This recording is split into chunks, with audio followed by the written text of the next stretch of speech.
Yo, what's good, everybody? Welcome in to one more episode of the BeBall Jones podcast. And I am BeBall Jones. That is the reigning Peach Belt Conference Defensive Player of the Year, Nelson Haskins. What's up, man? What's going on, bro? How you doing? I'm good, man. I'm good, man. What about you? I'm doing great, man. Getting better every day. Hey, progress is on the go, man.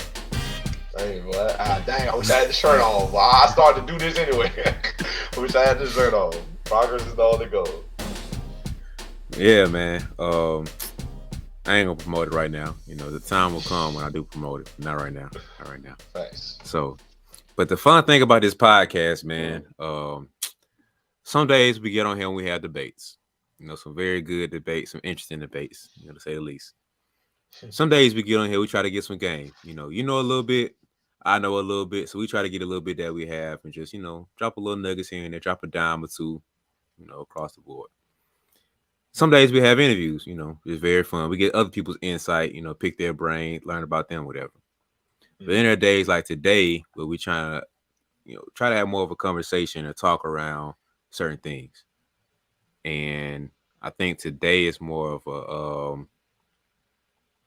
not necessarily a slept on conversation, but nobody fully talks about it enough or goes in depth about this conversation about kind of like how we treat celebrities overall, but specifically for the purpose of this podcast, how we treat, the pro players, NBA players, athletes overall.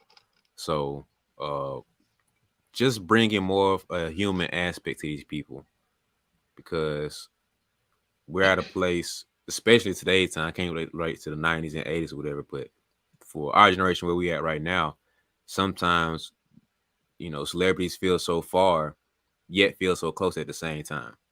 And we lose certain aspects of things about these people and forget that they're human at the end of the day. And so that's kind of what we're going to talk about, man. Just bringing, humanizing the players and, the whole aspect of what these guys are dealing with and going through, man. And I know to some extent, you deal with that in your position. So I just want to see like where your head is at when we talk about, humanizing the players and, bringing that aspect, front and center. So when we talk about humanizing the game and humanizing players, what comes to mind for you when we talk about this? When we talk about this, I just think more about anything. More than anything is it comes down to respect. You gotta Mm-hmm. respect people, and like you said, they still humans. At the end of the day, whether you cheer for them or you're against them, they on your team or your rival team, whatever team they play for, anything. Whether you like that player or whatever, you gotta respect people because they are people at the end of the day. And and nobody coming to your job at the bank talking about, hey man, you suck, man, count them numbers faster, man, I count better than that, this and this and this. You know what I'm saying? Ain't nobody doing that to you at your job. But because I play for such and such team over here, now all of a sudden, you got all this to say about me. So it just come down to respect. And I see both sides of it because I'm a fan of the game too. So I ain't gonna sit there and act like I don't never say nothing bad about a player, but I would Mm-hmm. never disrespect a player. And there's a line, you can say something is bad. I think you got to be objective. Like if somebody had a bad game, they had a bad game. Somebody not playing well over time, they're not playing well. Whatever. Mm-hmm. It's okay to say. Like state facts. Let me say that. State facts. Man, so and so ain't shooting the ball good. So and so ain't been playing very well. So and so turned the ball over too much. Whatever. It's okay to say that because them is facts. That's true. But to start saying stuff like, man, this dude suck, trade him, get him off the team, calling them names, calling him out his name, whatever, all that stuff, that's disrespectful. And that's the Mm-hmm. line. There's a line in between that. So you can be objective without being disrespectful. And I'm always going to side with players on this one because it's like at the end of the day, man. Hey, I play basketball. All right. So you going, but like when this game over with, I'm still gonna be a man. When I leave this arena, I'm gonna be a man. For them guys, still be a father. I'm gonna still be a husband. Whatever. I'm grown. You know. So you gonna talk to me like you gonna talk to me with some respect, like a grown man. You know what I'm saying? Like you ain't finna just say whatever to me. Yeah. Everything gonna be cool. Because it's basketball. Because I play basketball. Like, nah, that's not how this works, bro. When I put this ball down, when I take the jersey off and these shoes, I am a man, just like you and everybody else walking around. You know what I'm saying? So it's just respect at the end of the day, man. Gotta respect players at the end of the day. And if you're gonna heckle somebody, get on their case, it need to be a line in that, like from heckling to respect. You know what I'm saying? Like, so that's all it come down to, really, man. So next time you all at a game talking trash to the other players, just think about like, man, is what I'm saying like heckling or like joking in a joking way, or am I being disrespectful to him? So him or her, because it go both ways. So that's all it come down to me, though, man. So what you think? Yeah, that's literally like respect is what I was gonna say too. At the end of the day, um, I feel like there is a line where people start to cross it, but I feel like from player to player, that line kind of moves, if that makes sense. So Mm, there's some people who will tolerate certain stuff. Like you can say, like how we grow up, bro. You can say whatever about me, bro. I'm talking about my mom. Like that's you can talk about my mom, like whatever. facts. Like that's almost a death threat, bro. Like you talking about my mom. Like that's just a no, big Big no. no no. So like we you asking for some trouble doing that. And for some Hmm. people, it's like, hey, talk about me or my mama. Like, don't talk about me. Talk about my mama. Don't talk about my kids. Like, there is a unwritten but written rule when trash talking. It's you and me. It's the game. Don't talk about my kids. Hmm. Don't talk about my wife. Don't talk about my mama, family. All that stuff is out the window. Don't talk about that. You cross that line for me. Now we have a true issue, and it's man to man now. Uh, and I feel like for some people, it's like, hey, anything's on the board, whatever that gets you rattled. You know what I mean? Like some people are trash talking. It's like, uh, I'll say what needs to be said to get you rattled and off your game. So that line move for certain people. But at the end of the day, you should have a level of respect. So respect changes from player to player, person to person. But that's more between the lines.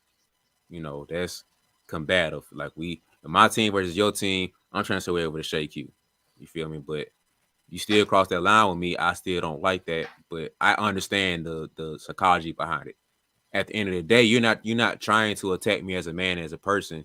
You're strictly doing this within the realm of competition. So there's a level of respect I do have for you doing that, even though I don't like that, I don't agree with that, but I understand, I get it.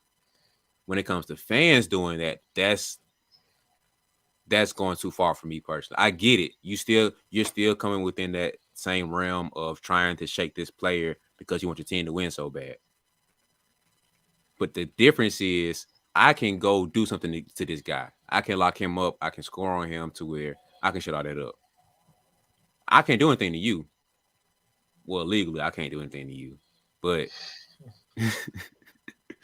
that's the difference. I can do something, but I might not be able to play my next game and I'll be in somebody's jail cell. So, that's the difference.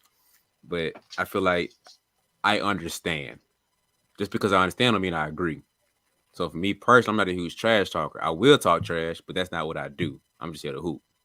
So at the end of the day, it's about respect. I'm not gonna talk to you crazy because I want you talking to me crazy. So that's what at the end of the day, that's where you have to, draw that line. So I'm fine with you booing, I'm fine with a little heckling, I'm fine with all this stuff. Boo, you suck. All right, cool, whatever, whatever. When you start going way left of that, it's like, whoa, like forget this jersey, forget these shoes, forget this arena. That is a man sitting there at the end of the day. Hmm. Like he has kids at home, or shoot, probably courtside, hearing you say this stuff.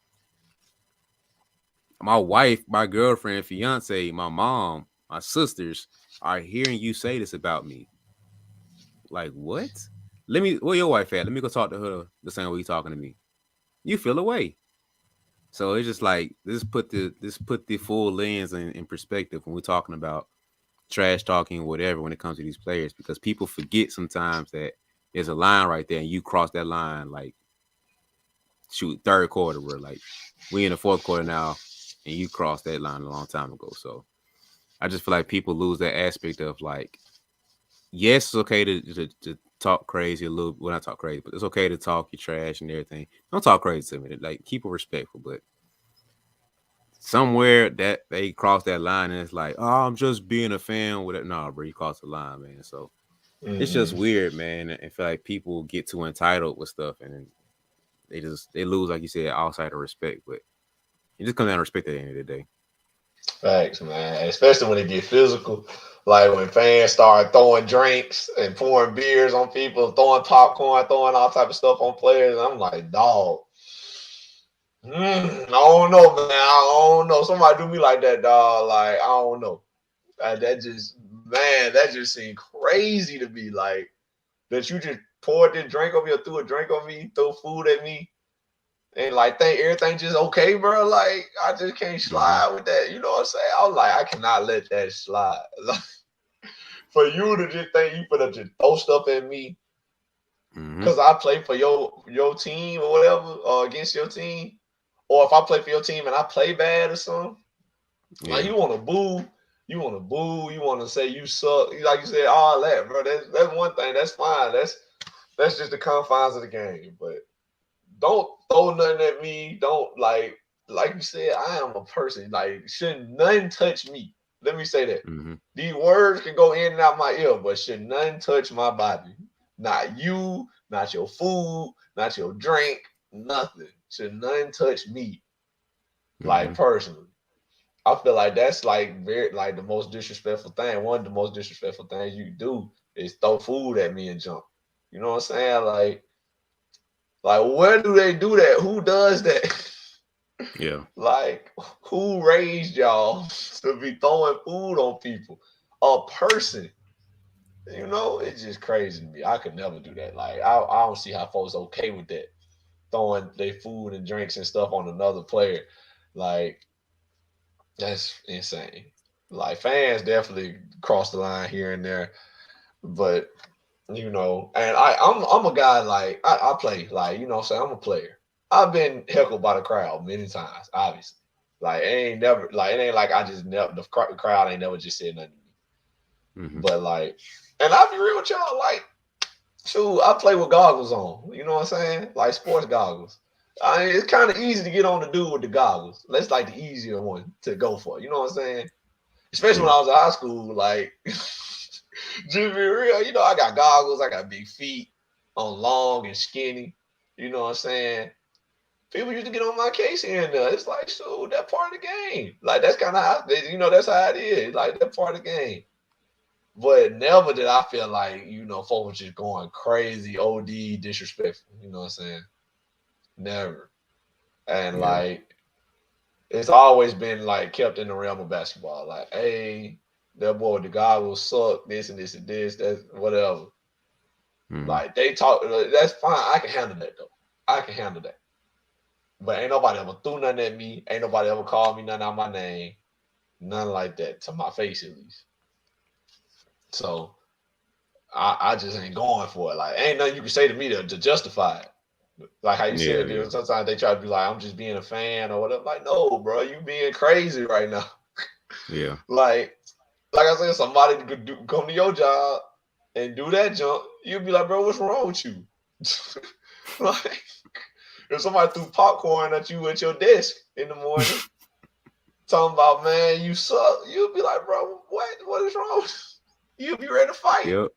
Yep. So, man, I can't go for it, bro. Like, respect people, man. Respect these guys, man, what they do. I don't care who they play for, or how bad or how good they play. Respect them as people more than anything. You say what you Yeah. want to a certain extent, but the physical stuff is no. Like that's a no no. Like shouldn't nothing touch me as a person. Honestly, I try not to get too deep on the podcast because this ain't the platform for that. But I will in Mm, this episode, and I feel like the NBA, NFL is 80% black. Probably more somewhere around there. mm, And so, whether people admit it or not, more than likely they don't. A race component is obviously a factor in there, man. And America is obviously what 80% white. So there's a good chance that we're consuming the product, which is the NBA game, is predominantly white fans. NBA tickets are pretty expensive. White people have more money, so the fans affording these games to be close enough to be courtside to really throw or yell something to be heard, more than likely are closer to that white side of things, right? So it goes back to the mindset of like fans have a little level of entitlement to say, I hate when people say this, bro. They're like, I'm paying for, I'm paying your check right now because you wouldn't be able to do what I do right now if it wasn't for me paying this ticket to do that. And I'm like, there's like 2% level of truth in that. There's 2% truth, but there's a 98% factor that you're not thinking about. Your couple $100 ticket, even $1,000 ticket, is what 5 minutes of my game check. Like, you want that? I get my homegirl right now to go back to my locker to the locker room and give you that money right back, bro. Like, what are we talking about here? Like, And you can go.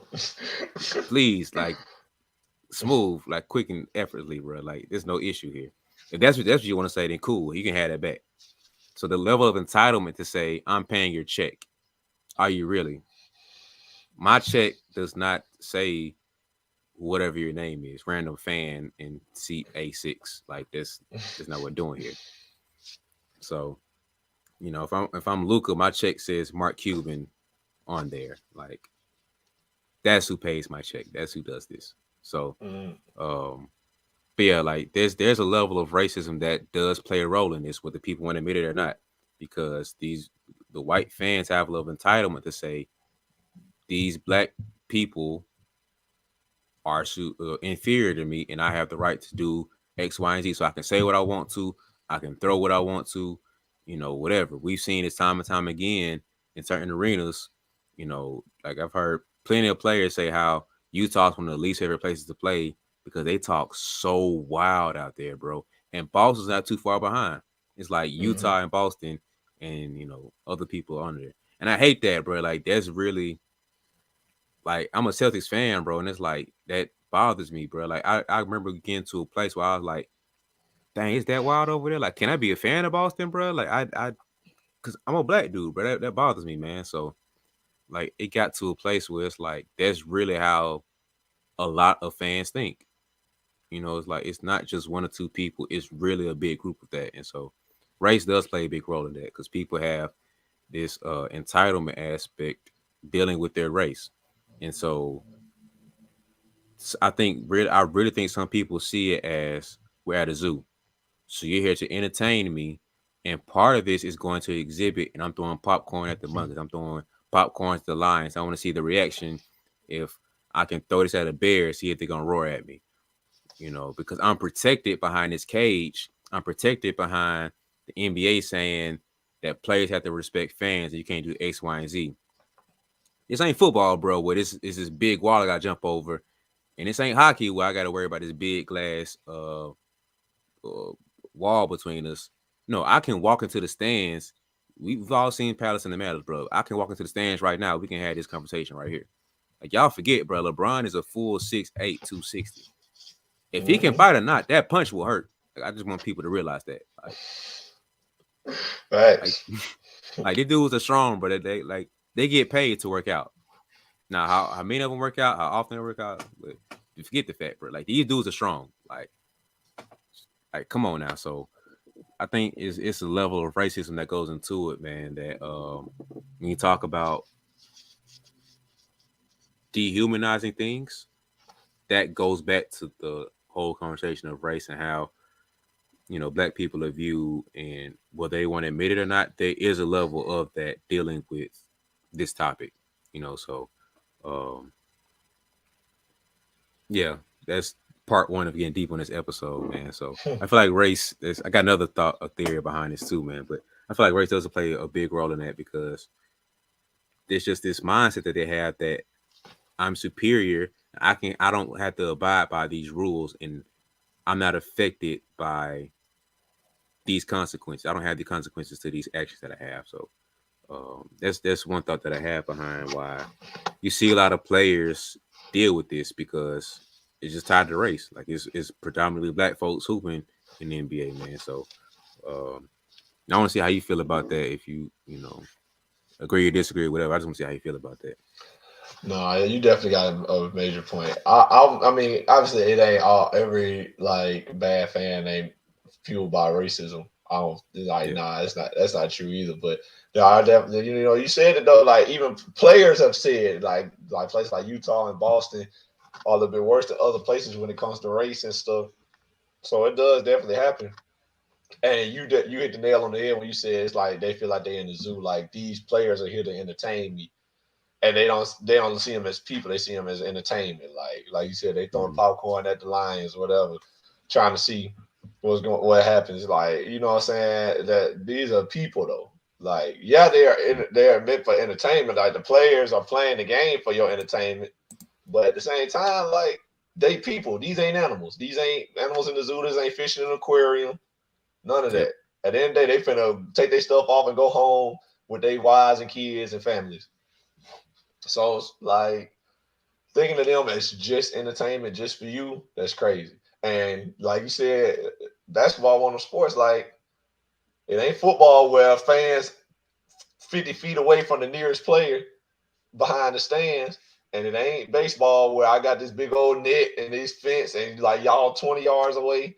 It ain't soccer. It ain't tennis, hockey where they got the big wall. Like none of that. Basketball, we right here. Like Mm-hmm. I say the ball from going out of bounds, I'm finna hit a fan. Like I'm finna run into Yep. another person. Yep. Like we close. So please don't do nothing to make me have to get close to you. Cause I can if I needed to. And I ain't no violent person or nothing like that. Yeah. But like a person, like you said, we seen the malice in the palace. But it threw that beer on Ron Artest. And I guess he didn't think Ron was gonna come see about him. Like Ron said, "Oh no, I'm finna go and walk up these steps, my boy." Yep. Yep. and you feel me when you look at it objectively. Of course, you know that was a big like black eye on the league. It was terrible for the league. It looked bad, all that good stuff. Yeah, but when you look at it and you like just watch what happened, Ron sitting on the table like this, chilling, hands behind the head, like he on the table. He talking about. I remember watching the documentary that came out on Netflix a while back. He said my therapist told me when I Mm-hmm. get angry to step away and count to 10 or whatever. Like, Yep. Ron trying to do what his therapist told him to do. Here come this out of nowhere fan, random fan, throw a beer on my boy while he trying to count to 10. Yep. So, like, what you want him to do at that point? You thought he was Yep. gonna let it go? And like, nowadays I feel like a lot of players have a little more control. A lot of players have more control than Ron did. But you can't expect everybody when you do some crazy stuff like that to go get security. Like, yeah, go and get him out of here.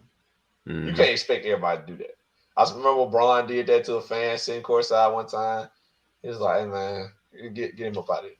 Some people, some Yeah. players good enough to do that. Some players can stay composed enough to do that. Like, oh, he talking crazy over here. Yeah, go and get him out of here, y'all, please. Some players gonna come answer that problem themselves. Yep. Cause like we said, that's another person. They finna come solve it right now. Oh, you said what? Hold on, stay right there. All right. I'm Let me finna hear go you. see about.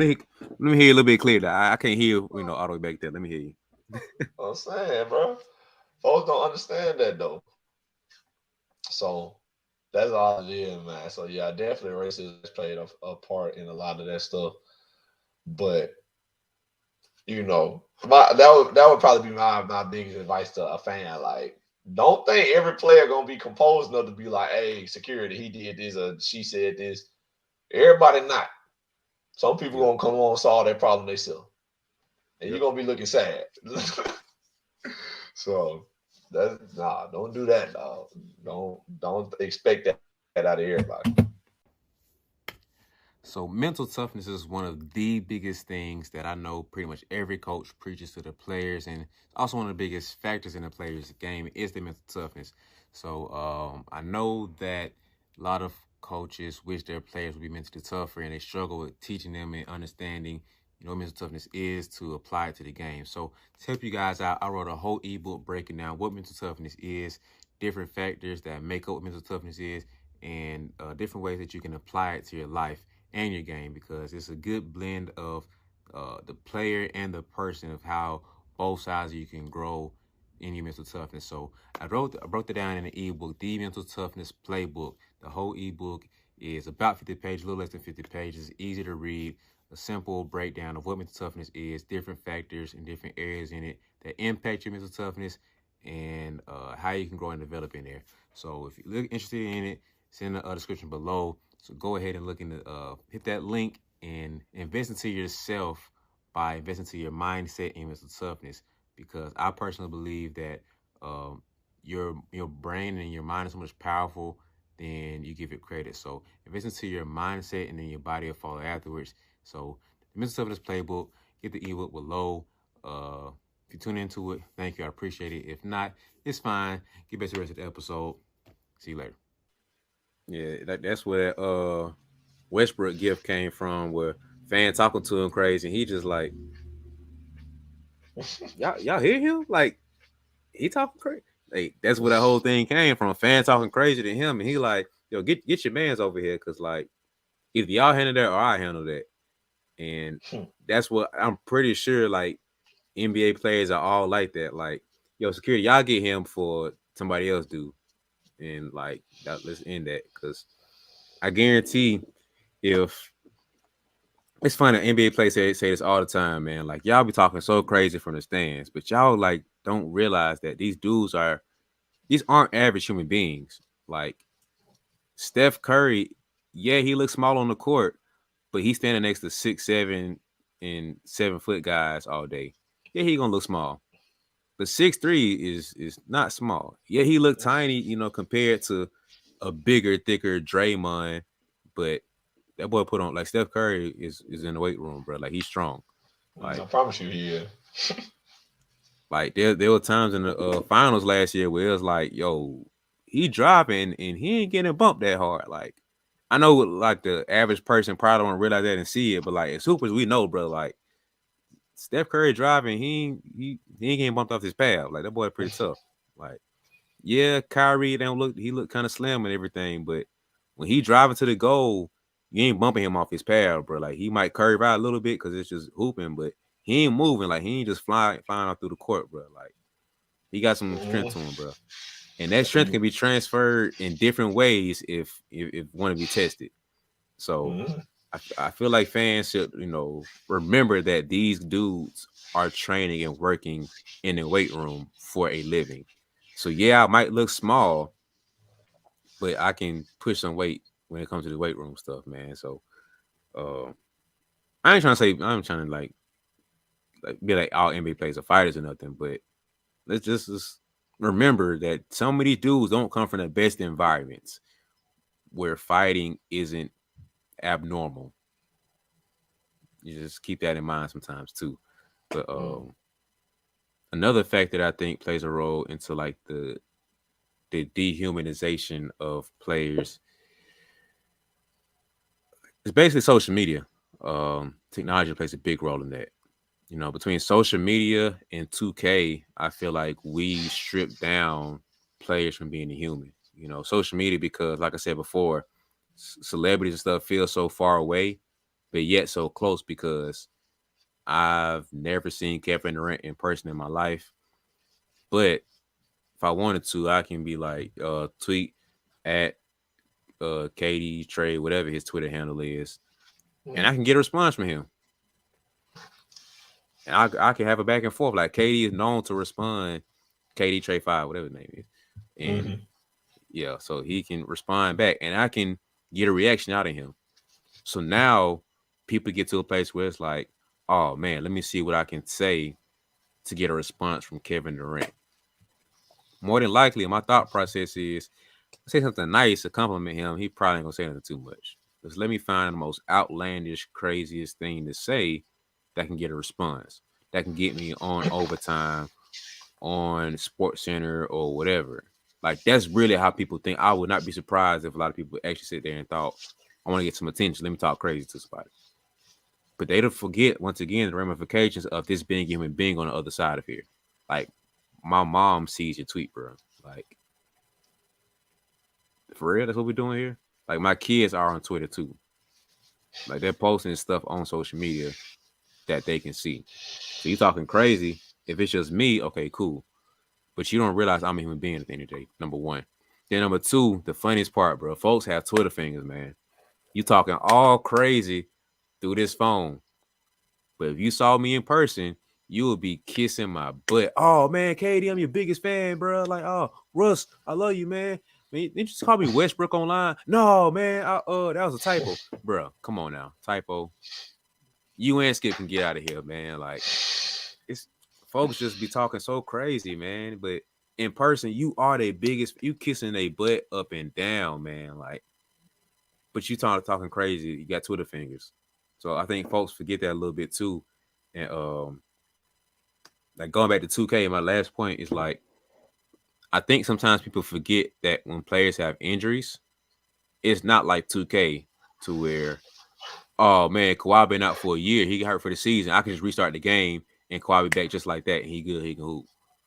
Oh man, I traded KD to the Warriors, so and I went 82-0, so they can do this in real life too. Like whoa, time out. This ain't 2K, bro. Like I don't even know who can. Like think about it as if let me think of somebody. I don't know, but a role player who doesn't know Kevin Durant. Like, I don't personally know you have a connection with you, so I have to figure out how to work with you, how to play with you, whatever.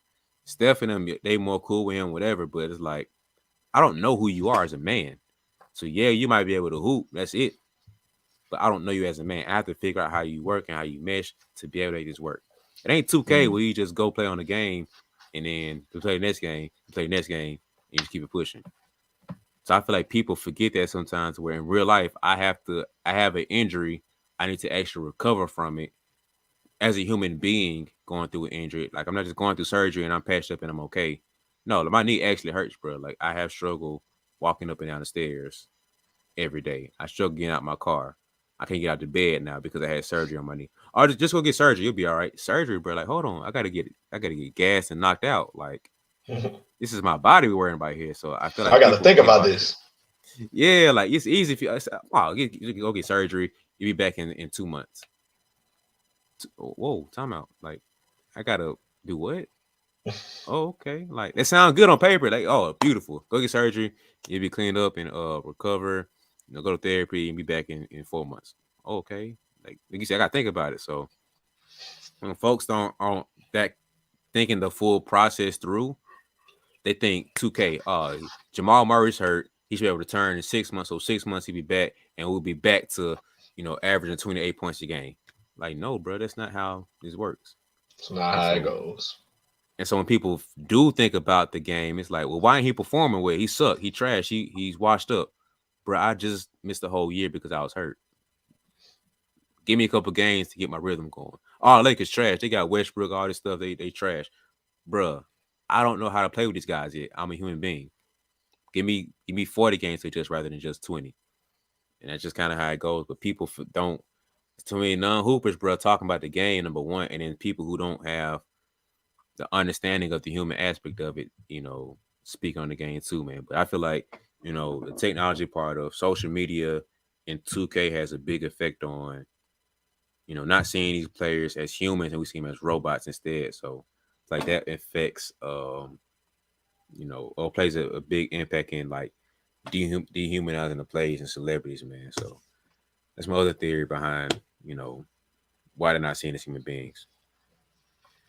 Man, that's two more solid points, man. Like, so two things. So, like, number one, social media do definitely take a lot of the respect away from guys. Because, like you said, I might never run into LeBron. I might never run into KD, never run into Steph Curry. I might never see them with my actual eyes. I might never speak to them with my actual words, anything like that. But I can at them at any point in time. I can always be in their comments, whatever. And people in the world really feel like they're like talking to them, even if they don't respond. They like, because you see it, especially Twitter. Twitter the worst. Like Yep. KD say something on Twitter, anything. It might not have nothing to do with basketball. He might say something about just anything. You could tweet anything. First comment under there, win a real ring, KD. Like what? But people do that. Like people Yeah. really do that. So it makes people like the whole social media aspect makes people feel like they can say whatever they want to say because they hide behind the screen. It's like, sure, like I don't think KD didn't want a real ring. I'm finna let them know. Folks got Mhm. KD Twitter notifications on just to say that. Same for like LeBron, Steph, Giannis, like the best players. They got their notifications on just so they can hop on there and say some crazy stuff. Oh, he Mhm. talking. So it's crazy. Mhm. So that definitely is part of it. Like people feel like they can say whatever they want to say to people now, when they know for a fact they will never say that to them in real life. Yep. And then the whole injury thing, I definitely side with this one too, because it's like I think back to D Rose situation. I Mhm. remember when Rose was coming back from the first ACL, and it was playoff time because he missed the whole year, and then like it was playoff time, and the Bulls really messed him over. If you ask me, because they put it out there that he was healthy and he could play. So Mhm. now fans is like, shoot, they said he healthy, like he should be playing. Rose like, Yep. nah, I don't feel right. Like I'm not gonna play. Fans like, bro, why Rose don't want to play? This and this and this. Next day or next game, same thing. Like, yeah, he healthy. He good to go. Like he can play. Rose and he had the warm ups for the game. He had a full warm up, and then warm ups over. He like, nah, like I don't feel right. I can't play. And I remember them times. And I'm Yep. looking at Rose. I'm like, man.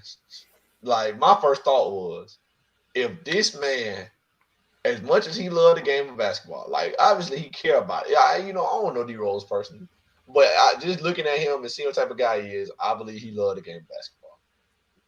And obviously he been playing it his whole life. He in the league. Mhm. If this man loved basketball and he out here warming up and decides he cannot play for himself, he said that. Like I know doctors and trainers probably was like, yeah, man, from what we can see, you healthy. Like your knee good enough to play on. For him to get out there and start warming up, shooting the basketball, moving around, and then when it's over, say, nah, I don't think I can play. That Mhm. means something. That's not A whole nothing. lot. Like, Yeah. you know what I'm saying? Like, that's not nothing. If he said that about his own body, and I believe fully 100% in my heart that this man wanted to play. I believe he Oh wanted to yeah. play for himself. I believe he wanted to play for his team. Like, it was playoff time. I 100% believe he wanted to play. Like, he not trying to let them boys down. So, for him to go out there and try to play and then say, nah, like I don't feel right. I don't feel like I can play. That's something. That means a lot.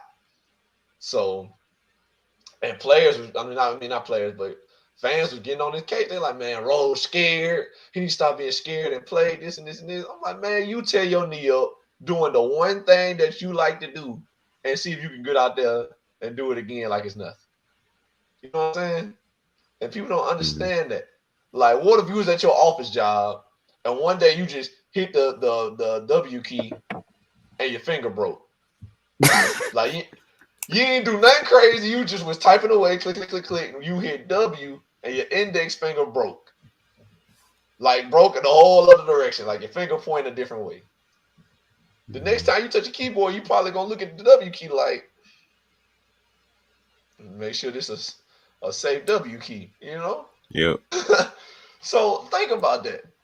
This man, and then the fact that if you ever watched the D Rose injury, this man ain't do nothing he ain't never did before. He drove to the lane, he jumped the pass, and somebody hit his knee, he landed wrong, done.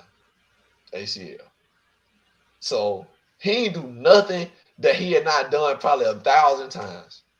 And then this one time, everything went wrong. And that's just part of it. That's part of life. You run that risk playing the game. You know there's a risk you get hurt every time you lace him up.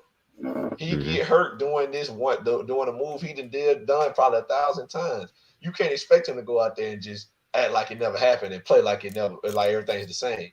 He got to Mhm. ease back into it. He got to be confident in his knees and in his legs to do the move he did that got himself hurt. He got to trust that.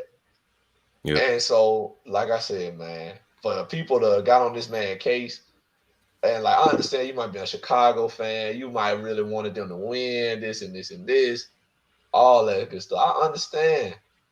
But a man at the end of the day, especially somebody that loved the game of basketball, if he could have played, if you really believe he could have played, he would have played.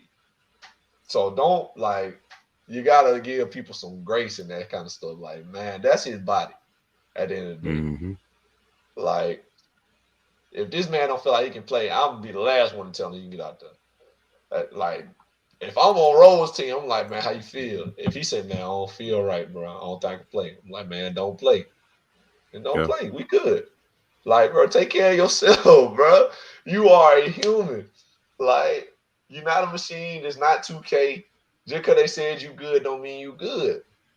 Yep. You know what I'm saying? Because then this another thing that people don't think about. If that man would have went out there after they said he was healthy and then not did nothing, y'all would have been gotten on this case for that. Like, man, Rose sucked, bro. Why he even Mm-hmm. play? He was gonna go out there and do this. Like, that man was hurt. He trying Yep. to play because of y'all. Yep. Yep. And that ends up happening. Guys be wanting to not let the fans down and stuff. They feel pressure from the organization and stuff. And then they go out there Mm-hmm. and play before they ready, and then they end up stinking it up. Or they hurt Yep. themselves even worse. And Yep. now it's like, y'all have been the main ones. If he would have went out there and got hurt, they would have been the main ones. Like, maybe he should not have played. Yep. You think? Bright idea. Man, but when he said, I don't think I should play, man, you scared, you soft, this and that. Man, let that man live. This is Yeah. life, this is body. You gotta let him figure that out. And I blame the Bulls organization for letting it be known that he was healthy. They should have Mm-hmm. asked him. They should have that should have been an in-house thing. Like, yeah, Rose, we think you good, man. If you can play, we think we think your knee healthy enough to play on. And then if he would have said, I don't know, I don't think I can play, we were like, well, I mean, work out on it a little bit, let us know how you feel. And then once he worked out, he said, nah, I don't think I can play. That should have been the public answer. Mm-hmm. Like, they supposed to came to a consensus, like, oh, okay, Rose said he can't play, we're gonna put it out there. D Rose is still on the it's still in physical therapy, whatever they gotta say. But this man, that was crazy. I can't lie. I felt bad. I was a young man at that point. When Rose and we going through that, I was still in high school. I was like, Yeah. man, no way we getting on this man case for being hurt. Like, he can't play, bro. He said he can't play.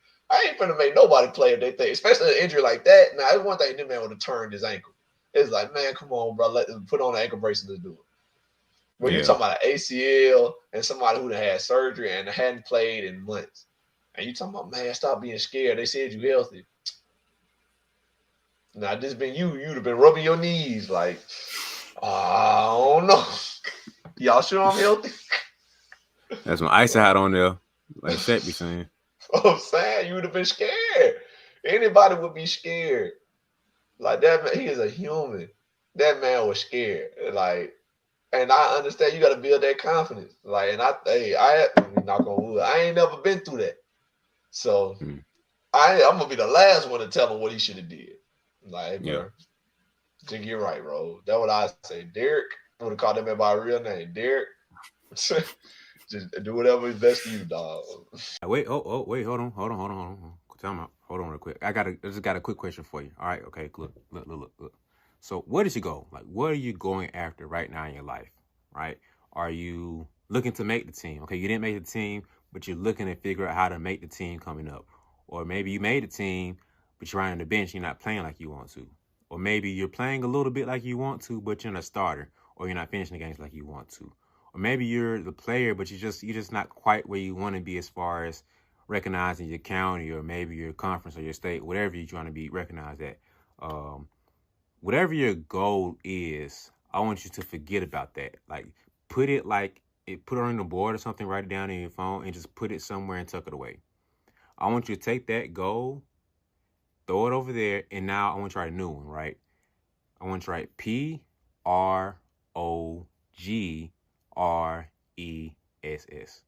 Progress. I want you to make progress your goal. Okay. So take that big goal that you have now and take it, put it in your back pocket, and just figure out how to make progress and work towards that goal. Because sometimes we get so caught up on the goal of the end goal where we want to be that we don't keep working forward and working towards that goal like we should be. So every day I want you to wake up and figure out how to just make progress. How can I be better today than I was yesterday? It's new tomorrow. The same exact thing. Figure out how can I be better today than I was yesterday. It doesn't matter how good you are or what you did yesterday. It's irrelevant. It doesn't matter. Your goal today is to make progress, be better than you was yesterday. And so just if you need a reminder about that, all I want you to do is to have a reminder. I want you to go ahead and get one of these hoodies. Or you get you a t-shirt. I got a couple options for you. So get you a hoodie or a t-shirt just to remind yourself, just to keep it as a memento to be like, man, today's goal is to make progress. My only goal is to make progress. Progress is the only goal. So if that fits you and you feel like you need to make progress to be your goal, go ahead and hit the link in the description below and invest into yourself. Invest into that reminder. Treat it like an alarm clock to remind you that you need to make progress. Make sure that you're focused and being intentional about the work that you have today. So progress is the only goal.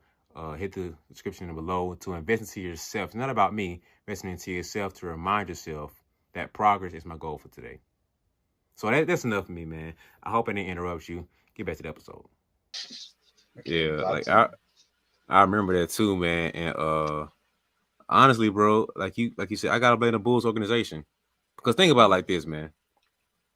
From that time, if you remember the roster, is Derrick Rose, Joakim Noah. I think Boozer was on the team at that time. Jimmy Mm-hmm. Butler, and it's like, okay, Derrick Rose says he doesn't feel good to hoop, right? So it's just Derrick Rose right here. Mm-hmm. Players are fine with it. Like they understand, they get it because they're in the trenches. I'm gonna come back to that in a minute too. They understand, they get it. Bulls organization says he's cleared. There's no face behind Bulls organization. Mm-hmm. You don't know if it's the coach, the GM, the owner, the president. You don't know who's it's the doctors. It's just Bulls organization. So if it's me, Derrick Rose taking no hits, organization takes all the hits. Like that's how I'm thinking through this. Like if I was in that position, because you don't know exactly who's Bulls organization. Owner might say, "Yeah, I want him to play," but if he can play, GM's like, "Nah, I didn't, did too much. I done did the roster around him, and let's not do it." Coach is like, "Man, I need my guy out there because we getting out the strategy wise, we doing this and that." But at the end of the day, the average fan's not going to say, Coach Tibbs or whoever was the coach at that time. I think Coach Tibbs. Coach Tibbs is messing up Derrick Rose. We need to let him play. Nobody knows for sure. You can Mm-hmm. hide behind the shield of the organization. So they went out of pocket because now everybody from Tibbs up is looking like the bad guy in my eyes because you didn't protect Derrick Rose. You didn't protect his name behind it. You separate yourself to protect the shield of the Bulls organization. So that was kind of dirty to me, man. I don't appreciate that. But At all. yeah, kind of like how you were saying with the fans trying to push them to play like that's weak and stuff. I think some of that is the toxic culture around sports in general, where it's like, oh man, you can play through a little injury, man. You all right. That's the old mindset, the old school mindset that was, so toxic and so unhealthy. Is like, you know, uh, what's the saying? Either you're injured or you're hurt. If you're injured, sit out. If you're hurt, you can play. And there is Mm-hmm. some truth to that. There is some truth to that. I ain't gonna lie. Like you said, if you roll your ankle a little bit, man, go hoop, bro. You tie your shoes up, put a little ankle brace on, red ice it if you need to, if it's a little swollen, and go hoop. Like you all right, bro. Like everybody get a little ankle roll. Like, cool. Mm-hmm. Tearing a tendon is different. Like Mm-hmm. tearing a ligament is not a little ankle roll. Like you just strain it a little bit. It's different. I had to go through surgery, bro, to get this repaired. So I'm not okay. Like we said before, bro, this ain't 2K where I have an injury and I can just bounce back like that. Like people don't fully process that, man. So I think sometimes people don't remember that yes, this worked in the old school, but the new school mindset is that I don't 100% agree with this either, but guys have to feel 100% to go play. Like I don't like that. Like I Mm. 90% of you is more than enough to get us through what we need to get through. 90%. 80% of you is good enough. 70% of you is good enough. Like 100% you dropping 30, 70% of you is dropping 21. Pretty sure we can use that 21 points. Like, come on now. You're Like right what are though. we talking about here? So that's what kind of bothers me sometimes with some guys. It's like, are you really injured? Are you that hurt to where you can't play? I only feel about 70%. Bruh, 70% of you is like 18, 8, and 8. What are we talking about, bruh? Like, that's you on that. That's you 70%. Triple double, like not Westbrook, but Westbrook, for example, 100% of you is triple double. 70% of you is 16, 6, and 4. What team can't use 16, 6, and 4? So give me 7% Westbrook rather than 0% Westbrook. So it's I kind of teeter with that because nobody fully knows. So lead me to my next point is that there's three tiers of recovery or like clearance to be able to play. So the first tier is doctor says, well, look at the X-ray and your muscles seem fine, your tendons and ligaments seem fine, the bone seems fine, you're clear, you play. Cool. The next level of clearance is like the how do I actually feel? Like you look at the X-ray and say fine, but I ain't feeling all the way there yet. Like I don't trust it. The next is the mental and emotional part of clearance. To what do I trust my knee? Like you said, do I trust my knee again to go through these moves, to jump and land and whatever I did before? And that last part is the most important one because yeah, the doctor might say I'm fine, but if I don't feel confident enough to go hoop, forget all that, bro, because that can lead to another injury. So, Mm. and that's why I'm more than likely D Rose teammates were like, bro, I get it. Sit down. And like you said before, if if Derek says he can't play, I'm backing behind what he says. So I'm not gonna sit here and argue with the man if he says he can't play because I understand what I feel. I've had knee injuries, bro. That junk is not fun. You don't. I can't run as fast, like especially when you're athletic, bro. Like I don't know if I want to jump as hard, if I can cut as hard. Do I want to run as fast? Like I'll just jog this time. Do I want to? Now you thinking too much now. And so Derrick Rose' game was off athleticism. He wasn't as skilled as he is right now. So I get it, bro. Like, dude, sit out. From a guy who was athletic and had knee injuries, we here. Hey, sit out, bro. Mm. I'm able to have compassion and empathy for you because I went through that similar process. I ain't go that far and have a, surgery or tear my ACL or nothing, but I've had similar knee injuries to where my tendons and ligaments ain't right. And so it's like they lose that compassion and empathy because one, there is a that mindset of like basically like you almost a robot. So just throw a little ice on it and go hoop. Like no, that's not it. And then two, they don't have the understanding that doctor says I'm clear, but I ain't feeling it right here. Nah, my Mm. they don't something about it ain't feeling right, which is the most important third clearance that you got to go through, man. So I think like the old school culture and like the most fans not understanding that doctor says I'm fine. I feel kind of iffy, but mentally I don't feel confident enough all the way there yet to go back and hoop like I want to, man. So I just feel like that's another issue that not just Derrick Rose, but shoot hoopers overall deal with, man. That's just we got to get better with that, man. I'm not saying you know it's bad, but it definitely has a lot more room for growth. I think we got better over time, and there's old school was hoop regardless, and the new school has got to be 100%. There's a middle ground there we got to get to that. Like I said, man, you 70%. Your 70% is pretty good, bro. Like you in the NBA, we can use that, man. So I just feel like Facts. that's just another thing that we gotta think about when we're talking about humanizing the game and the players and stuff. Facts, bro. I said definitely say the same thing. Like if he is like this man been playing this long and he feel like he can't play, he can't play. Like he know his body. And if he Mm-hmm. say he can't do it, I trust him. And we wrong as fans, or fans are wrong to pressure him and make him feel like he has to play. Y'all, like that's terrible. Like Yeah. for the injury that he went through, and like you said, you can play hurt. Like you know your body though. But like I said, you know your body because it's a difference between mentally not being able to play and being lazy. Like, Yeah.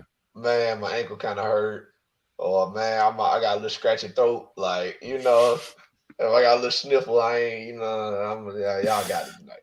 That nah, you don't do that to your teams, your fans, your organization. You don't do that. Mm-hmm. You play when you can play, in my opinion.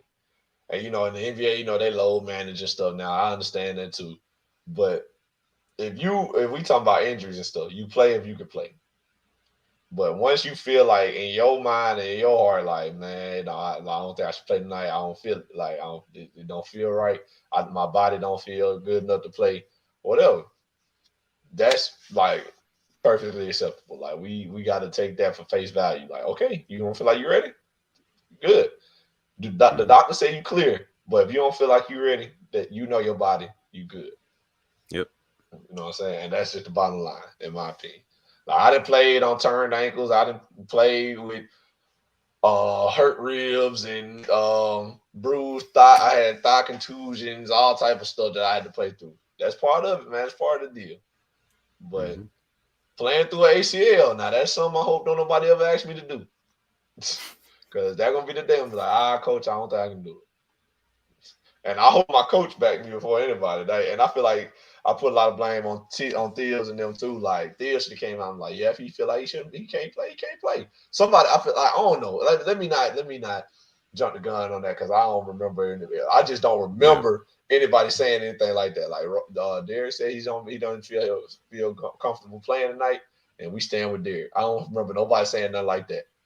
Yeah. I just feel like they kind of threw him under the bus, let him stand on the island, like. And like I said, I know the players understood. I know the players understood. Like, sure, like they played, they know. Sure, he know his body.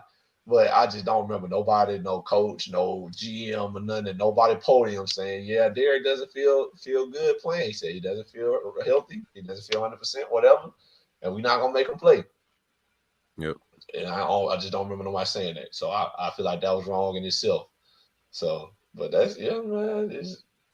That's part of that dehumanization of players. Like they are human. If they're hurt, they should not be forced to play. If they seriously hurt, if they don't feel right mentally, you can't force them to play. This ain't 2K, like you said. They're not going to come back from injury and average 30 like they did before. You Mm-hmm. know, like things not just gonna snap back to being the same. Like you got to give people time, and they did not give Rose that.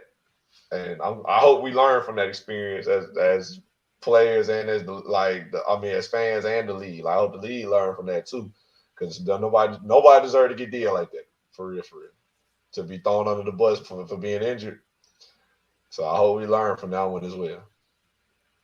Yeah. I think the league learned, and I think they're doing better. I think players definitely took a page out of that book to where, like, I remember, bro, how much hate this man got for saying, this happened multiple times where he just didn't come back for a while. He was like, I don't want to be one of those guys, old in my career. I can't, pick up my son and play with him. I want to be able to move and feel good and all that stuff, man. I ain't trying to be, walking with a limp or with a cane or whatever. I'm like, I get it.